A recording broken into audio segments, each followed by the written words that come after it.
জলের শান্তি নয়, এবার সতর্কতা। জলপাইগুড়িতে স্নানে জারি হলো নিষেধাজ্ঞা। পুকুর কিংবা নদী জলে নামলেই হতে পারে বিপদ। গ্রীষ্মের দাবদাহে শরীর মন জুড়োতে কত মানুষ ভিড় করেন জলপাইগুড়ির রাজবাড়ির ঐতিহ্যবাহী পুকুরে। আর সেই পুকুরেই বহুজনের শৈশব, সাঁতার শেখা, সকালবেলার পুজো, হরেক রকমের স্মৃতি জড়িয়ে রয়েছে। কিন্তু কিছুদিন আগেই এখানেই প্রাণ গিয়েছিল এক যুবকের। আর তাই প্রশাসনের কড়া সিদ্ধান্ত, এই পুকুরে এখন স্নান একেবারে নিষিদ্ধ।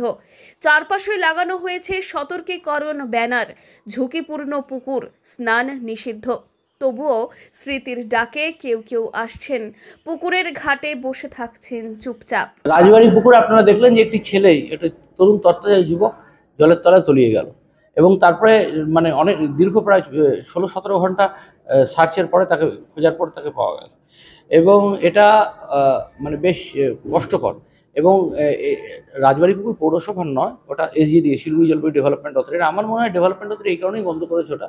তার কারণ হচ্ছে যে তারা আগে সেফটি মেজার্স নিতে চায়, যাতে কেউ ডুবে না যায়, সেই অ্যারেঞ্জমেন্ট তারা করবে, তারপরেই আবার সেখানে স্নান করা চালু করবে।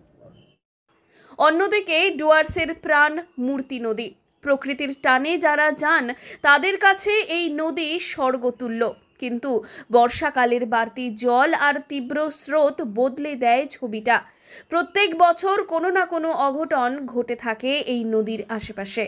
বন দফতরের তাই এবার কড়া সতর্ক বার্তা, এখন মূর্তি নদীতে স্নান নয়, জীবন নিয়ে খেলবেন না। নিয়ম অমান্য করলে নেওয়া হবে আইনানুগ ব্যবস্থা। প্রশাসনের পরামর্শ, নদীর ধারে বসুন, প্রকৃতি উপভোগ করুন। কিন্তু প্রশাসনের এই সতর্ক বার্তায়, নির্দেশনায় হয়তো হতাশ অনেকে। আমরা এখানে রোজ দিন চান করি, কিন্তু হঠাৎ করে কয়েকদিন আগে এখানে একটা অঘটন ঘটে যায়। এই কিছু আমরা যারা চান করি তার বাইরেও কিছু অবাঞ্ছিত ছেলে আছে, ছেলেরা আসছে, এসে এখানে চান করছে, চান করে মারা গেছে।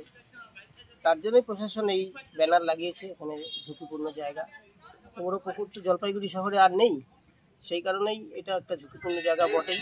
যে আমরা এখান থেকে 25 বছর থেকে চান করি এবং এখানে চান করার পরে এখানে এই পুরনো মন্দিরে আমরা পুজো করে তারপরে আমরা নিজের কাজে যাই। এটা কিন্তু সবার আগে যে জীবন, তাই জলে নেমে নয়, জীবনটা আগে বাঁচুক। স্মৃতি থাকুক গাথা, জীবন থাকুক সুরক্ষিত। জলপাইগুড়ি থেকে সুরজিৎ দে রিপোর্ট, লোকাল 18 বাংলা।